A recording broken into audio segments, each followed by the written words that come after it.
Assalamualaikum warahmatullahi wabarakatuh. Salam sejahtera untuk kita semua bosku. Salam NKRI, salam merah putih.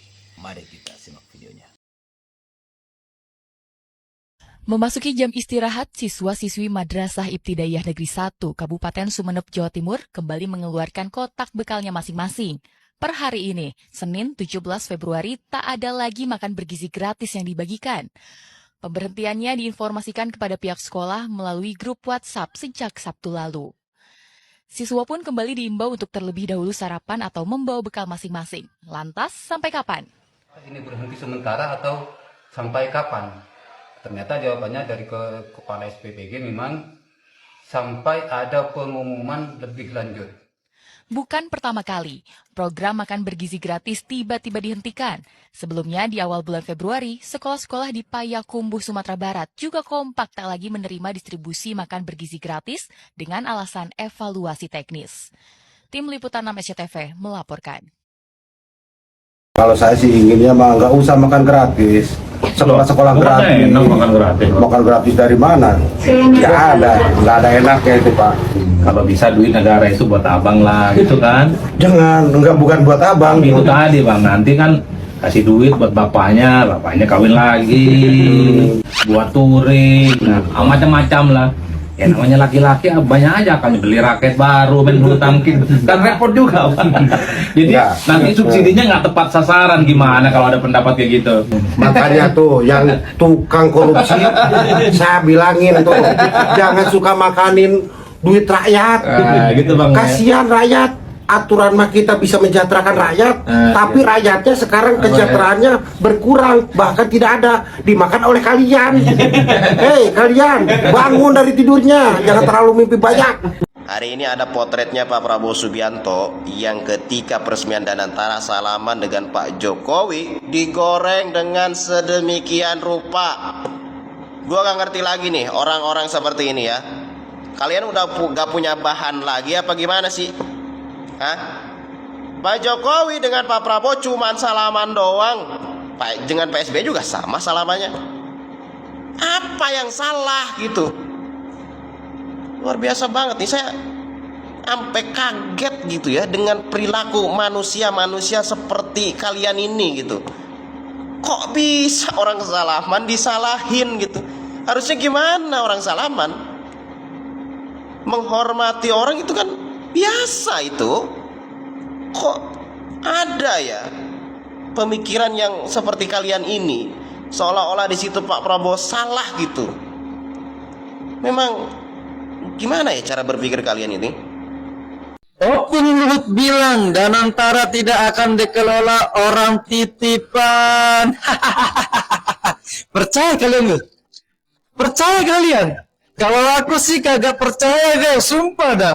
Pejabat-pejabat kita kan banyak kali bohongnya. Dulu pernah bilang kalau dia bakalan pensiun, gak bakalan mau lagi menjabat sebagai menteri. Alah, sampai sekarang masih hidup dia.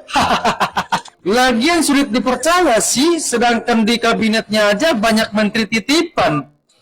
Apalagi pengelolaan uang, lahan basah, kagak mungkin lah, kagak ada titipan gitu. Pasti mungkin, katanya kagak ada orang titipan, tapi kok struktur organisasinya ada nama-nama ini, ada orang-orang ini, ada anaknya Mulyono, ada si Mulyono, ada keponakannya si Opung. Macam mana ini? Tantangan bagi sektor pariwisata. Contohnya yang pertama, prospek ekonomi global yang tidak menentu.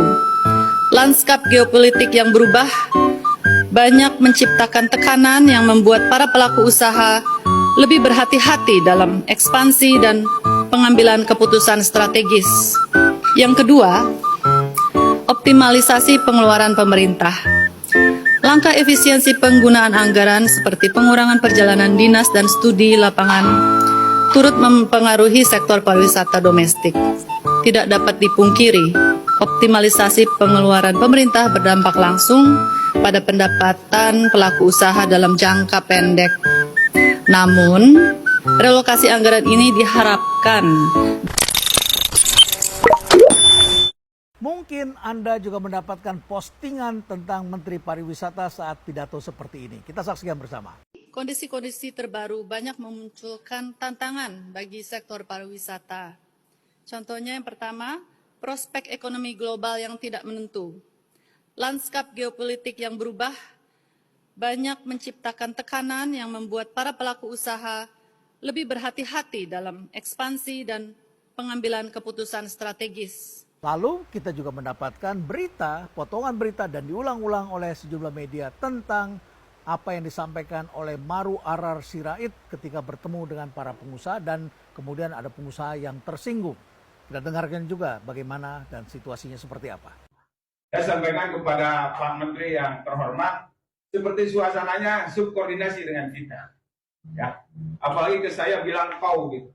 Jadi ini adalah dua persoalan tentang presentasi. Yang pertama adalah tentang bagaimana seorang menteri berkomunikasi dengan audiensnya.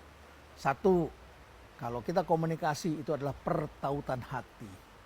Kata almarhum mendiang Tuti Aditama, ini adalah seorang presenter TV terkenal di era dulu, yang mengatakan wawancara atau presenting something is a love story. Jadi ada hubungan batin antara kita dengan orang yang kita sapa di depan. Sebagai orang yang sudah lebih dari 40 tahun menjadi pembicara publik, saya merasakan sekali.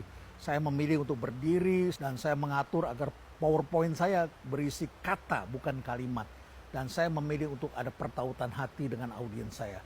Audiens itu kami sapu matanya. Kami lihat yang di kiri, kami sapa mereka, kami ajak ngomong mereka. Yang di tengah kita sapu, yang di kanan kita sapu. Kita tidak boleh ada kelihatan kecut sedikit pun. Tidak boleh ada keraguan-raguan. Tapi baiklah, yang terjadi dengan Widianti Putri, Menteri Pariwisata ini adalah dia membaca teks.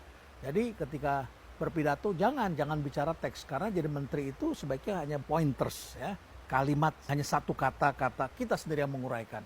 Kenapa begitu? Karena mata kita harus menyapu audiens, karena memimpin itu adalah to influence, berbicara itu to influence, mempengaruhi orang. Jadi buatlah agar mereka mengerti, buatlah agar mereka bisa menurut, dan kemudian melakukannya. Ini adalah tugas dari seorang menteri. Lalu kemudian tentu saja gestur kita. Tapi baiklah, sekarang mari kita bahas tentang ARA. Saya dari dulu sudah melihat ARA ini luar biasa sekali ya. Muda, ya walaupun tidak muda-muda sekali, tetapi ARA perbaiki arogansimu. Jangan pelihara gestur seperti itu. Kau bukan lagi anak baru kemarin, bukan lagi jagoan di jalanan, tapi kau adalah menteri. Dan ketika menjadi menteri, gunakan diksi yang baik. Dan jangan berperilaku seperti seakan-akan kita paling benar sendiri. Tidak tepat seperti itu. Jadi kau mewakili Prabowo Subianto. Ini adalah kabinetnya Pak Prabowo. Nah, kalau kemudian orang berpikir, ini kok orangnya Pak Prabowo sombong semua, ini akan repot nantinya. Jadi begini ARA, dalam satu kesempatan kita membaca tadi seperti itu, tadi sudah saya tayangkan, dan pengusaha tidak senang dipanggil kau begitu. Saya bisa menunjuk Anda kau, karena saya yakin saya lebih tua dari Anda. Ya. Jadi ARA bisa berbicara kepada orang di kampung, acara bona tahun, tutup tahun, acara adat, acara dengan ponakan, saudara-saudara, anak muda, dengan mengatakan kau, boleh Anda lakukan seperti itu. Saya kira pesan saya pada ARA, perbaiki gestur, perbaiki diksi, perbaiki juga attitude ketika berkomunikasi. Kurangi kesombongan, karena itu adalah modal yang baik untuk mencapai keberhasilan di masa depan. Jadi saya tidak bermaksud menggurui, tapi saya harus berkata seperti ini agar tidak dicontoh oleh kaum muda. Gimana menurut kalian? What do you think? Ya, berikan komentar di sini. Saya ingin mendengarkan pendapat kalian. Stay relevant. Oke bosku, gimana nih tanggapan kalian? Sampai jumpa di video selanjutnya. Assalamualaikum warahmatullahi wabarakatuh.